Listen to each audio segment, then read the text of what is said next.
वैभव और आप लोग देख रहे हैं करियर मित्रा के यूट्यूब चैनल को।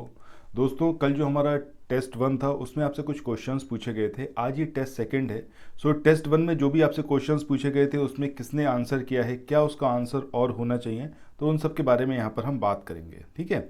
सो सबसे पहले तो ये कि कल आपसे जो पूछा गया था प्रश्न वो था आपका श्यामजी कृष्ण वर्मा के बारे में। आपको ये इमेज शो करा गया था और आपसे पूछा गया था कि क्या कुछ आप इनके बारे में जानते हैं। तो इसमें यहाँ पर प्रभात त्रिपाठी ने यहाँ पर आंसर करा है और उन्होंने कुछ बताया है इनके बारे में। ठीक है, श्यामजी कृष्ण वर्मा। अब ये इसलिए इम्पॉर्टेंट है क्योंकि ये अभी न्यूज़ में रहे हैं और अब जो आपका एग्ज़ाम आएगा, चाहे आरओ का हो गया, बीईओ का हो गया या फिर यूपी पीसीएस का हो गया, तीनों के पॉइंट ऑफ व्यू से बहुत ज़्यादा इंपॉर्टेंट है ये कैरेक्टर। ठीक है। सो अब इनके बारे में अगर हम बात करें कि क्या ये थे श्यामजी कृष्ण वर्मा और क्या इनका कंट्रीब्यूशन रहा है इंडिया के फ्रीडम स्ट्रगल में, तो सबसे पहली चीज़ ये कि एक रिवॉल्यूशनरी थे, यानी कि क्रांतिकारी थे, फ्रीडम फाइटर थे। ये तो आप समझ ही गए बात के लिए। ठीक है। अब इनका जन्म कहाँ हुआ था? 4 अक्टूबर 1857 में मंडोवी टाउन, जो कि आपका गुजरात में है। ठीक है, वहाँ पर इनका जन्म हुआ था। अब ये जो इंस्पायर थे, किससे इंस्पायर थे, ये अक्सर क्वेश्चन पूछा जाता है। तो बाल गंगाधर तिलक, ये नाम अगर आपको दिखे, या फिर आपको नाम दिखे स्वामी दयानंद सरस्वती का, जिन्होंने आर्य समाज की स्थापना करी, या फिर हर्बर्ट स्पेंसर, तो ये 3 व्यक्ति हैं जिनसे ये बहुत ज़्यादा प्रभावित थे। अब इन्होंने किसको प्रभावित करा? तो इन्होंने करा वीर सावरकर को। ठीक है। तो वीर सावरकर जो कि मतलब इनके द्वारा जो स्टार्ट करा गया था आपका लंदन में इंडिया हाउस, उसके एक मेंबर भी थे, वो इनके विचारों से बहुत ज़्यादा प्रभावित थे। ठीक है। तो अभी देखिए आप, वीर सावरकर तो वैसे ही बहुत ज़्यादा हाईलाइटेड रहते हैं, तो इनसे रिलेटेड कुछ ना कुछ क्वेश्चंस आ सकते हैं। तो श्यामजी कृष्ण वर्मा और वीर सावरकर, इन दोनों को ज़रूर याद रखिएगा कि Veer Savarkar was inspired by Shyamji Krishna Varma. इसके अलावा जो एक इम्पॉर्टेंट पॉइंट है इनके बारे में, वो ये है कि ये जो श्यामजी कृष्ण वर्मा थे, became the first president of Bombay Arya Samaj. ठीक है। तो बॉम्बे आर्य समाज के ये पहले अध्यक्ष बने थे, ये ज़रूर याद रखिएगा, वेरी इंपॉर्टेंट। इसके अलावा लंदन में इन्होंने Indian home rule society, India house और द इंडियन सोशोलॉजिस्ट, इन 3 की स्थापना करी थी। ये इनके बारे में एक फैक्ट पूछा जा सकता है। आगे हम बात करें कि जब प्रथम विश्व युद्ध होता है 1914 से 1918 के बीच में, उसके बाद ये जो है शिफ्ट हो जाते हैं जेनेवा, स्विट्जरलैंड, और बाकी का अपना लाइफ वहीं पे स्पेंड करते हैं। फाइनली 1930 में, मार्च 1930 में इनकी डेथ हो जाती है। तो डेथ और बॉर्न ये कहाँ हुए, क्या हुए, इससे रिलेटेड तो बहुत रेयर है क्वेश्चन पूछा जाए, फिर भी आपको एक आइडिया होना चाहिए। चलिए, अब आज का जो टॉपिक रहेगा, इसमें आपको यहाँ पर बताना है महात्मा गांधी के बारे में, क्या कुछ आप इनके बारे में जानते हैं। अब ये ऐसी पर्सनैलिटी हैं जो शायद ही कोई ऐसा परीक्षा हो जिसके अंदर इनसे रिलेटेड क्वेश्चंस ना पूछे जाएं। ठीक है। सो इसमें आपको अभी जो कुछ याद है महात्मा गांधी के, सिर्फ उतना लिखिएगा, कुछ भी कहीं से देख के मत लिखिएगा। ठीक है। ये एक सिंपली आपका एक टेस्ट है जिससे आपको पता चलेगा कि क्या कुछ आप जानते हैं हिस्टोरिकल पर्सनैलिटीज़ के बारे में, या फिर जो भी यहाँ पर क्वेश्चन पूछा जाएगा उसके बारे में एट द पॉइंट आप कितना कुछ जानते हैं। ये कमेंट सेक्शन में बताइएगा। कल जब हमारा सेशन होगा, नेक्स्ट जो हमारा वीडियो आएगा, उसके अंदर मैं आप लोगों के नाम अनाउंस करूंगा कि किस किस ने क्या कुछ बताया महात्मा गांधी के बारे में। ठीक है। चलिए, अब यहाँ पर एक इंपॉर्टेंट पॉइंट है आप लोगों के लिए कि यूपी पीसीएस की अगर आप तैयारी कर रहे हैं या फिर आप बात कर रहे हैं समीक्षा अधिकारी की, इन दोनों की अगर आप तैयारी कर रहे हैं, तो इन दोनों से रिलेटेड करियर मित्रा ने एक ये कोर्स निकाला है जिसमें आपको हर महीने 1000 एमसीक्यू प्रोवाइड किए जाएंगे। अब ये एमसीक्यू से आपको फ़ायदा क्या होगा? इससे फ़ायदा ये होगा कि आपको एनसीईआरटी नहीं पढ़नी पड़ेगी, सबसे पहली चीज़। ठीक है। इसके अलावा आपको कोई स्टैंडर्ड बुक नहीं पढ़नी पड़ेगी, चाहे लक्ष्मीकांत, सतीश चंद्रा, विपिन चंद्रा, कोई भी बुक हो, आपको कोई बुक नहीं पढ़नी। हर बुक से रिलेटेड जो ऐसे टॉपिक्स जो आपके आरओ या फिर पीसीएस के पॉइंट ऑफ व्यू से इंपॉर्टेंट है, वो सब कुछ हमारे इस जो कोर्स है उसमें कवर किया गया है। अब ये सब कुछ आपका एमसीक्यू के माध्यम से होगा, यानी कि मल्टीपल चॉइस क्वेश्चन, और इसमें सिंपली ऐसा नहीं होगा कि एक क्वेश्चन रहेगा, 4 ऑप्शन रहेंगे और वहीं पर क्वेश्चन खत्म हो जाएगा। नहीं, उससे रिलेटेड वो सारी चीज़ें जो आपके एग्जाम में पूछी जा सकती हैं, वो सब कुछ व्याख्या में रखी गई हैं। ठीक है। कंप्लीट ये हिंदी में रहेगा, सो इसको ज़रूर याद रखिएगा। कहीं आपको ऐसा लगे कि ये हिंदी में होगा, इंग्लिश में होगा, तो इसलिए यहाँ पर इस चीज़ को मैं क्लियर कर रहा हूँ, कंप्लीट हिंदी में होगा। बट जहाँ पर भी नेसेसिटी है वहाँ पर हिंदी के साथ में इंग्लिश को भी मर्ज किया गया है। मतलब बहुत इजी टू गोइंग रहेगा। आप जब एक बार पढ़ना स्टार्ट करेंगे तो एक स्टोरी भी माफिक आपको सब कुछ चीज़ें क्लियर होती चली जाएंगी, और बहुत सिंपल लैंग्वेज है, और जो भी आपके एग्जाम में क्वेश्चंस आएंगे इसके बाहर कहीं नहीं होगा, दैट इज आर गारंटी। ठीक है, तो हमारा टारगेट जो है वो 5000 क्वेश्चन का है। अगर आपने अभी तक हमारे कोर्स में एनरोल नहीं कराया तो ज़रूर कराइए, क्योंकि ऑलमोस्ट 2000 क्वेश्चन के आसपास हो चुका है। ठीक है, सो अगर आप कराएंगे तो जितना जल्दी होगा उतना बेटर रहेगा, क्योंकि एक बार और ज़्यादा क्वेश्चंस बढ़ जाएंगे तो आप रिवाइज नहीं कर पाएंगे।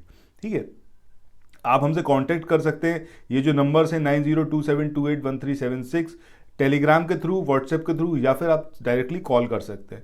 अब यहाँ पर फीस बहुत मिनिमम रखी गई है, हर कोई इसको परचेज कर सकता है, और ये पार्शियल पेमेंट का ऑप्शन आपके लिए इसलिए रखा गया है ताकि किसी को भी ये ना लगे कि एक बार उन्होंने अपना फीस डिपॉजिट कर दी तो उसके बाद अगर नहीं उनको पसंद आ रहा तो उनके पास कोई ऑप्शन नहीं होता।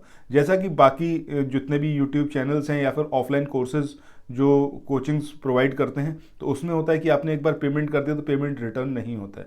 बट यहाँ पर आपको ये ऑप्शन है कि आप पर मंथ पेमेंट कर सकते हैं, और इस पेमेंट को जब भी चाहें आप तो फिर आप कोर्स बंद कर सकते हैं। ठीक है, मतलब एक महीने में आपका सिर्फ 500 रुपये का यहाँ पर फीस रहेगा, और जो हमारा अभी तक का रेट रहा है उसमें ये है 90% सक्सेस रेट रहा है, मतलब जिसने भी परचेस किया है उसने नेक्स्ट मंथ ज़रूर रिन्यू कराया है। तो आप सिंपली हमें कॉल कर सकते हो, हमसे बात कर सकते हैं। ठीक है, सो आइए स्टार्ट करते हैं आगे। सो आज के पहले क्वेश्चन की बात करते हैं। पहला क्वेश्चन यहाँ पर दिया हुआ है आपका, जैन धर्म के संस्थापक अब ये कौन थे? अब ये आर्य सुधर्मा थे, महावीर स्वामी, पार्श्वनाथ, या फिर ऋषभ देव। तो आई डोंट थिंक कि आप में से किसी को ना पता हो ये कि ऋषभ देव ने स्टार्ट किया था जैन धर्म। इनका एक और नाम है, वो क्या है आपका? आदिनाथ। ये दो नाम इनके ज़रूर याद रखिएगा, एग्जाम में पूछे जा सकते हैं। अच्छा, महावीर स्वामी की अगर हम बात करें तो ये क्या थे आपके? 24th थे, यानी कि 24वें तीर्थांकर थे। वहीं अगर हम बात करें पार्श्वनाथ की तो ये कौन से नंबर के थे? 23वें, 23rd तीर्थांकर थे। ठीक है, तो ये सब कुछ आपको इनके बारे में याद रखना है। क्वेश्चन की बात करें, यहाँ पर बात हो रही है कि अर्धनारीश्वर ये जो मूर्ति है इसमें आधा शिव और आधी पार्वती, ये किसको रिप्रेजेंट कर रहे हैं या फिर किस चीज़ का ये प्रतीक है? तो ये बहुत कॉमन सी मूर्ति आपने हर मंदिर में देखी होगी जिसमें आधे शिव आधी पार्वती होती है। तो ये पुरुष और नारी का योग है, देवता और देवी का योग है, देव और उसकी शक्ति का योग है, या फिर उपर्युक्त किसी का नहीं। तो सही आंसर यहाँ पर क्या होगा? ऑप्शन सी, यानी कि ये जो अर्धनारीश्वर की मूर्ति है इसमें देव और उसकी शक्ति का योग है। ये आई थिंक आप सबको पहले से पता होगा। अच्छा, यहाँ पर एक चीज़ आपको ज़रूर याद रखना है कि गुप्त युग या फिर उसके आने वाला जो पीरियड रहा था उसमें ये विशेष रूप से मूर्ति प्रचलन में रही है। इसके अलावा दूसरी चीज़ जो याद रखनी है वो है आपकी कालिदास ने जो कुमार संभव लिखा है उसमें इसका विशेष रूप से वर्णन किया गया है। तो ये दो चीज़ आपको यहाँ पर याद रखनी है। एक तो आपको गुप्त युग के बारे में याद रखना है, गुप्त काल के बारे में, कि गुप्त काल और उसके आने वाले टाइम में इसका काफ़ी मतलब प्रचलन रहा था। और दूसरा आपको याद रखना है कालिदास की जो कुमार संभव है उसमें इसके बारे में स्पेशली बताया गया है। चलिए नेक्स्ट क्वेश्चन की बात करते हैं। यहाँ पर बात हो रही है कि भारत के प्राचीनतम जो सिक्के रहे हैं वो सिक्के कौन कौन से हैं, ये बताना है यहाँ पर। ठीक है, तो प्राचीनतम सिक्कों की हम बात करें या फिर जो प्राप्त सिक्के हैं वो तांबे के थे, सोने के थे, चांदी के, या फिर रांगा के। तो यहाँ पर जो सही आंसर आएगा वो क्या आएगा? Option D. ठीक है, यानी कि चांदी के सिक्के ये प्राचीनतम सिक्के रहे हैं। और इन्हीं सिक्कों को अगर हम कहें तो पंचमार्क सिक्के या फिर आहत सिक्के भी कहते हैं। अब आहत इसलिए कहते हैं क्योंकि इनके ऊपर, सिक्कों पर अलग अलग तरीके की ठप्पे लगे हुए होते थे। मतलब किसी पे अगर मान लीजिए कोई जानवर का चिन्ह है तो वो चिन्ह कैसे बना, उस पर ठप्पा लगा के वो चिन्ह बनाया गया, तो इनको आहत सिक्के भी कहा जाता था। ठीक है, चलिए नेक्स्ट क्वेश्चन पे मूव ऑन करते हैं। अगला क्वेश्चन जो आपकी स्क्रीन पर है इसमें आपसे पूछा गया है कि सिकंदर के हमले के समय उत्तर भारत पर निम्नलिखित राजवंशों में से किस एक का शासन था? मतलब उस टाइम पर कौन यहाँ पर शासन कर रहा था जब सिकंदर का टाइम चल रहा था? सो इसमें जो ऑप्शन सही है वो क्या है आपका? नंद वंश का। अब ये आपको बहुत अच्छे से पता होगा कि नंद वंश की हम बात करें तो हम किसकी यहाँ पर बात करेंगे? धनानंद की। ठीक है, तो धनानंद जो था ये अंतिम शासक था नंद वंश का, और उसी के टाइम में सिकंदर ने आक्रमण किया था, या फिर सिकंदर का समकालीन था ये, समझ रहे हैं? तो उत्तर भारत में जिस समय धनानंद का शासन था उस टाइम पर सिकंदर उत्तर भारत में आया था। और से जो यूनानी लेखक थे उन्होंने क्या बोला था? इसको अग्रमीज बोला था। ठीक है, और जेनोफेन उसे बहुत धनाढ्य व्यक्ति बताता है। तो ये सारी चीज़ें आपको इनके बारे में, धनानंद के बारे में याद रखनी है। चलिए नेक्स्ट क्वेश्चन पे मूव ऑन करते हैं। अगला क्वेश्चन जो यहाँ पर दिया हुआ है, इसमें आपसे बात करी गई है पर्यावरण अपकर्ष से आप क्या समझते हैं। पहला ऑप्शन यहाँ पर दिया हुआ है क्या, पर्यावरणीय गुण का पूर्ण रूप से निम्नीकरण, यानी कि जो पर्यावरण है, जो उसके गुण हैं एनवायरनमेंट के, वो धीरे धीरे एकदम डिग्रेड करते चले जाएं या फिर डाउनग्रेड करते चले जाएं। तो ऑब्वियस सी बात है, अपकर्ष का मतलब क्या है, हम बात कर रहे हैं कि पर्यावरण को जो नुकसान हो रहा है या फिर उसका जो डाउनग्रेड जो हो रहा है, वो उससे क्या मतलब है। तो जितने भी एनवायरमेंटल क्वालिटीज़ हैं वो धीरे धीरे कम होती चली हैं, निम्न स्तर पर पहुँचती चली हैं, सही बात है। दूसरा है मानवीय क्रियाकलापों से विपरीत परिवर्तन लाना, ठीक है, मतलब इंसान जो अपनी एक्टिविटीज़ करता है उससे इन्वायरमेंट पे जो गलत इम्पैक्ट पड़ता है। जैसे इंसान क्या कर रहा है भाई, पेड़ काट रहा है, तो पेड़ से क्या होगा, पेड़ काटोगे आप तो इन्वायरमेंट ख़राब होगा। तो ये जो एक्टिविटीज़ होती हैं ह्यूमन की, तो उससे जो विपरीत परिवर्तन आता है, तो ये वाली बात भी सही है। अब यहाँ पर पेड़ लगाने की बात नहीं हो रही है, अगर पेड़ लगाएंगे दैट मीन्स कि हम सकारात्मक परिवर्तन लेके आने की कोशिश कर रहे हैं, तो वो पर्यावरण अपकर्ष में नहीं जाएगा भाई, हम तो एनवायरनमेंट को एनरिच कर रहे हैं। तीसरा यहाँ पर दिया हुआ है कि पारिस्थितिकीय विभिन्नता के परिणाम स्वरूप पारिस्थितिकीय असंतुलन, ठीक है, तो ये भी यहाँ पर सही है। तो इस तरीके से हम देखें तो ये तीनों यहाँ पर सही हैं, तो आंसर हमारा क्या है, ऑप्शन डी। चलिए नेक्स्ट क्वेश्चन पे चलते हैं। अगला क्वेश्चन जो यहाँ पर दिया हुआ है, इसमें बात करी गई है धारणीय विकास लक्ष्य, यानी कि सस्टेनेबल डेवलपमेंट गोल। ये पहली बार 1972 में एक वैश्विक विचार मंडल यानी कि थिंक टैंक ने, जिसे क्लब ऑफ रोम कहा जाता था, प्रस्तावित किया था। दूसरा, धारणीय विकास लक्ष्य 2030 तक प्राप्त किए जाने। तो आपको यहाँ पर बताना है कि ये दोनों ही स्टेटमेंट में से कौन सा स्टेटमेंट है जो कि सही है। तो सबसे पहले अगर हम बात करें धारणीय विकास लक्ष्य यानी कि सस्टेनेबल डेवलपमेंट गोल की, तो सबसे पहले 2012 यानी कि 2012 में रियो +20 हुआ सम्मेलन, उसमें इसको प्रस्तावित किया गया था। और सस्टेनेबल डेवलपमेंट, ये जो विकास की अवधारणा है, इसके तहत वर्तमान की जो आवश्यकताएं हैं उनके साथ साथ भविष्य की आवश्यकताओं को भी ध्यान में रखा जाता है। दैट मीन्स कि आज की डेट में हम जो भी चीज़ें यूज़ कर रहे हैं, तो हम उसका इस तरीके से दोहन करें या फिर उस तरीके से उसका यूटिलाइजेशन करें कि जो आने वाली पीढ़ी है उसके लिए भी हम कुछ ना कुछ बचा के जाएं। ऐसा ना हो कि हम बस एक अंधी दौड़ में दौड़ते चले जा रहे हैं, हम सारे रिसोर्सेज को ख़त्म करते हैं, तो आने वाली पीढ़ियों के लिए रिसोर्सेज बचे ही ना, ठीक है। इसके अलावा जो सेकंड स्टेटमेंट है वो स्टेटमेंट सही है। तो जैसा अभी हमने देखा कि 2012 में ये जो कंसेप्ट है ये आया सामने, ठीक है, तो ये पहला स्टेटमेंट तो यहाँ पर हो गया गलत और दूसरा स्टेटमेंट सही है, यानी कि आंसर क्या आएगा आपका, ऑप्शन सेकेंड। चलिए नेक्स्ट क्वेश्चन की बात करते हैं। अगला क्वेश्चन यहाँ पर दे रखा है रियो डी जेनेरियो में संपन्न अंतर्राष्ट्रीय सम्मेलन, ये क्या था। संयुक्त राष्ट्र पर्यावरण एवं विकास सम्मेलन था, पर्यावरण एवं प्रदूषण सम्मेलन था, अंतर्राष्ट्रीय नई अर्थव्यवस्था, या फिर इनमें से कोई नहीं। तो आपको यहाँ पर यही चीज़ बतानी है कि कौन सा स्टेटमेंट जो है वो सही है, कि रियो डी जेनेरियो में संपन्न अंतर्राष्ट्रीय सम्मेलन ये क्या था। तो अगर हम रियो की बात करें तो यहाँ पर 1992 यानी कि 1992 में एक सम्मेलन हुआ जिसको अंतर्राष्ट्रीय पृथ्वी शिखर सम्मेलन यानी कि अर्थ समिट ये कहते हैं, और संयुक्त राष्ट्र का पर्यावरण एवं विकास सम्मेलन था ये, ठीक है, मतलब यूएन का एनवायरनमेंट एंड डेवलपमेंट ये पूरा कॉन्फ्रेंस था।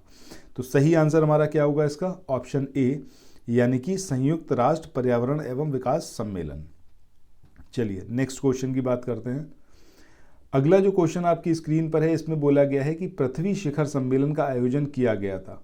अब ये काहिरा में किया गया था, रियो में, डरबन में या फिर क्योटो में। तो ऑब्वियस सी बात है कि कहाँ पे किया गया है आपका ये रियो में। अभी हमने देखा कि अर्थ समिट कहाँ पर हुआ, ठीक है, तो 1992 में रियो डी जेनेरियो ब्राज़ील में इसको आयोजित किया गया। चलिए अब चलते हैं नेक्स्ट अपने क्वेश्चन पे। अगला जो यहाँ पर क्वेश्चन दिया हुआ है, इसमें भारत के संविधान में उद्देशिका का विचार यानी कि जो प्रीएम्बल है, प्रस्तावना है, उसका विचार कहाँ से लिया गया। इटली से लिया गया, इटली के कॉन्स्टिट्यूशन से, फ्रांस के, कनाडा के, या फिर यूएस के। तो सही आंसर यहाँ पर क्या आएगा आपका, यूएसए का जो कॉन्स्टिट्यूशन है उससे लिया गया है प्रीएम्बल, ठीक है, प्रीएम्बल का जो थॉट है वहीं अगर हम लैंग्वेज की बात करें, किसकी, लैंग्वेज की, कि प्रीएम्बल की लैंग्वेज, तो ये कहाँ से लिया गया है, ऑस्ट्रेलिया के कॉन्स्टिट्यूशन से। तो प्रीएम्बल के संबंध में 2 चीज़ें याद रखनी है कि अगर हम बात कर रहे हैं विचार की, तो विचार तो लिया गया है यूएस से, बट अगर हम बात कर रहे हैं लैंग्वेज की, तो लैंग्वेज का कहाँ से लिया गया है, आपका ऑस्ट्रेलिया से। ठीक है, चलिए नेक्स्ट क्वेश्चन की तरफ चलते हैं। अगला क्वेश्चन जो आपकी स्क्रीन पर है, इसमें बोला गया है कि भारतीय संविधान को कितने भागों में विभाजित किया गया है। अब मुझे नहीं लगता कि आप में से किसी को ये चीज़ ना पता हो कि वो 22 भाग हैं जिसमें भारतीय संविधान को डिवाइड किया गया है। अब हर कई भाग ऐसे हैं जिसके सब पार्ट्स भी हैं। जैसे अगर हम पार्ट 4 की बात करें, तो पार्ट 4 का एक सब पार्ट है 4A।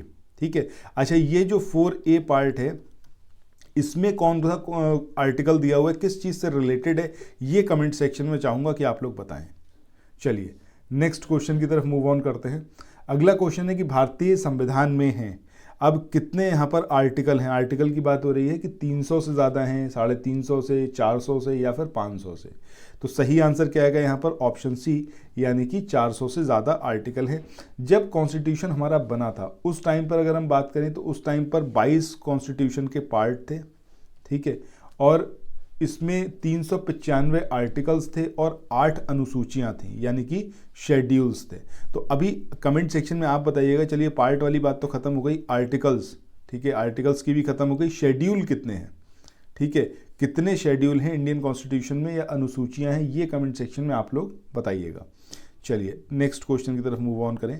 अगला क्वेश्चन जो यहाँ पर दिया हुआ है, इसमें बात करी गई है भारतीय संविधान में कुल अनुसूचियाँ कितनी हैं। चलिए जो अभी हमने क्वेश्चन आपसे पूछा था उसका आंसर यहीं पे आपको मिल गया। तो इसका आंसर क्या होगा, 12। ठीक है, मूल संविधान था उसमें कितनी अनुसूचियाँ थी, 8 थी। बाकी 9वीं, 10वीं, 11वीं, 12वीं ये जो अनुसूचियाँ हैं ये बाद में शामिल की गई। अच्छा 9th, 10th, 11th और 12th ये जो शेड्यूल्स हैं, इन शेड्यूल्स के अंदर क्या कुछ गिवन है, ये कमेंट सेक्शन में आप लोग बताइएगा। ठीक है, अनुसूचियाँ कितनी हैं ये तो यहाँ पर क्लियर हो गया, जो मैंने भी आपसे क्वेश्चन पूछा था वो उसका आंसर तो आपको नेक्स्ट क्वेश्चन में मिल गया। बट ये 9वीं, 10वीं, 11वीं, 12वीं ये जो अनुसूचियाँ हैं, ये इनका सब्जेक्ट क्या है, ठीक है, विषय क्या है, ये बताइएगा। चलिए अगले क्वेश्चन की बात करें कि भारत का दूरस्थ दक्षिणी बिंदु यानी कि सदर्न मोस्ट पॉइंट ये कौन सा है, कन्याकुमारी है, रामेश्वरम है, इंदिरा पॉइंट है या फिर पॉइंट कैलिमर है। तो सही आंसर यहाँ पर क्या आएगा आपका, इंदिरा पॉइंट। समझ रहे हैं, इंदिरा पॉइंट। अब 2004 में जब वो आया था, सुनामी आई थी, ठीक है, तो उस टाइम पर ये इंदिरा पॉइंट डूब चुका है। ठीक है, बट सदर्न मोस्ट पॉइंट यही है। अब ये जो इंदिरा पॉइंट है ये कहाँ पर है, कौन से आइलैंड पर है, तो ये है आपका ग्रेट निकोबार। ठीक है, ये ज़रूर याद रखना है, ग्रेट निकोबार पर है ये इंदिरा पॉइंट। चलिए नेक्स्ट क्वेश्चन पे चलते हैं। अगला क्वेश्चन जो आपकी स्क्रीन पर है, यहाँ पर बात हो रही है कि निम्न में से किस राज्य की सीमा बांग्लादेश से नहीं मिलती। अब ये मेघालय है, त्रिपुरा है, मणिपुर है या फिर मिजोरम। सो अगर हम बात करें बांग्लादेश की, ठीक है, तो बांग्लादेश से जो कौन सा स्टेट है इसकी सीमा नहीं मिलती, वो है आपका मणिपुर। ठीक है, यानी कि ऑप्शन सी ये हमारा सही होगा। अब कौन कौन से राज्य हैं जिनकी सीमाएं मिलती हैं, तो सबसे पहले तो हम बात करें वेस्ट बंगाल की। ठीक है, सबसे लंबी सीमा वेस्ट बंगाल के साथ में है, तकरीबन 2216 किलोमीटर। इसके बाद अगला स्टेट आता है आपका असम, असम के साथ सीमा मिलती है। इसके बाद है मेघालय। ठीक है, मेघालय, 3 स्टेट ये हो गए। इसके अलावा आपका है त्रिपुरा, और त्रिपुरा के बाद है मिजोरम। तो इस तरीके से 5 ऐसे स्टेट हैं, राज्य हैं जिनकी सीमाएं बांग्लादेश से मिलती हैं। सबसे ज़्यादा जो लंबी सीमा है वो किसके साथ में है, बांग्लादेश के साथ में है। और अगर हम कहें कि सबसे ज़्यादा छोटी, मतलब सबसे कम किसके साथ में है, तो वो है आपका असम। ठीक है, असम के साथ में मात्र 263 किलोमीटर की जो बॉर्डर है वो बांग्लादेश के साथ शेयर होता है।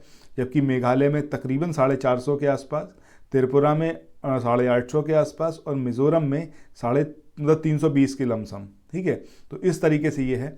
तो आपसे जो एग्ज़ाम में अगर पूछा जा सकता है तो ये पूछा जा सकता है कि सबसे ज़्यादा लंबी सीमा किसके साथ में, कौन से स्टेट के साथ में, तो वेस्ट बंगाल याद रखिएगा, और सबसे छोटी तो वो असम है। चलिए अब चलते हैं नेक्स्ट क्वेश्चन पे। अगले क्वेश्चन की बात करें तो यहाँ पर आपसे पूछा गया है कि भारत से उपबंध पुरा चुंबकीय परिणामों के संकेत से संकेत मिलते हैं कि भूतकाल में भारतीय स्थलपिंड ये सरका था। ठीक है, अब ये क्वेश्चन जो है इसका आंसर क्या होगा, उत्तर की ओर सरका था, दक्षिण की ओर, पूर्व की ओर या फिर पश्चिम की ओर। तो ये बहुत अच्छे से आपको पता होगा कि भारत का जो स्थलपिंड है वो किधर की ओर सरका था, अभी भी सरक रहा है। मतलब ये अगर इंडिया है तो इंडिया का मूवमेंट क्या हो रहा है, नॉर्थ की डायरेक्शन में हो रहा है।